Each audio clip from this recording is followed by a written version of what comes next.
আবার এলাম বন্ধুরা বছরের মতো শেষ দুপুরের লাঞ্চ দেখাতে, আবার সামনের বছর আসবো। আজকে আমি এটাই বলছি সবাইকে। এই যে কালকের এই তরকারিটা আছে, আর আজকে দুটো মাছের ভাপা করেছি, রুই মাছের। আর এদিকে সব রকম আনাজ দিয়ে, আমুদি মাছ দিয়ে একটু চচ্চড়ি করেছি। আর ওদিকে আজকে স্পেশাল মাংস করেছি, মাটন। মাটন মাটন বলবে তো সেটা। হ্যাঁ হ্যাঁ মাটন মাংস করেছি। এই হচ্ছে দুপুরের মেনু। মাটনটা দেখে মনে হচ্ছে খুব সুন্দর হয়েছে গো মা। ভাত আমি দিয়ে যেরকম খাবো। রান্না করি ভালো লাগে তো তোর, ওই রকমই করেছি।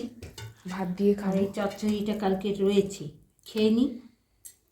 এটা আবার সামনের বছরের জন্য থেকে যাবে যদি, তাহলে তো সমস্যা। লোক বলবে গত বছরেরটাই বছর থাকছে, তাই না? কেন, এই তো উঠে গেল।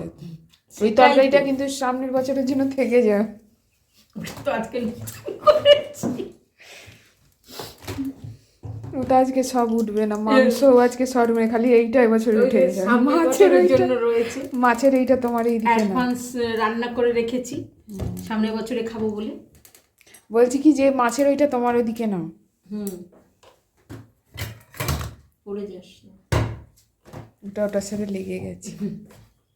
এই কটা ভাতে আবার এত কিছু বাবা। ভাত কি মানুষ মানে যত রকমের তরকারি তার তত পরিমাণে সম পরিমাণে কি ভাত এত খাবে? যার যেটুকু খাবার ধরবে পেটে সেইটুকু। না না, আমি এমনি বলছি, সেটা নিশ্চয়ই অত খেয়ে কি করবে।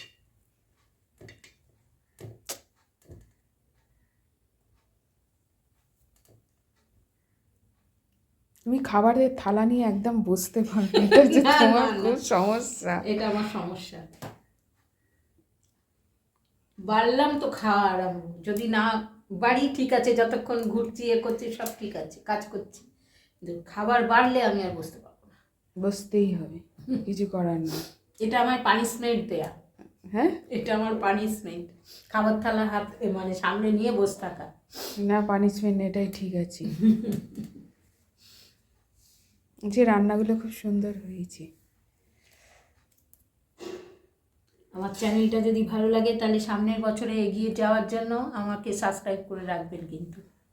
ঠিক আছে, আজ তাহলে রাখছি, আসবো আবার একটা নতুন ভিডিও নিয়ে। আপনারা সঙ্গে থাকবেন, সাথে থাকবেন। সবাই সুস্থ থাকুন, ভালো থাকুন। আগামী বছর যেন আপনাদের সবার সব মনস্কামনা পূর্ণ হয়, এই ভগবানের কাছে প্রার্থনা। সবাইকে দুপুরের টাটা।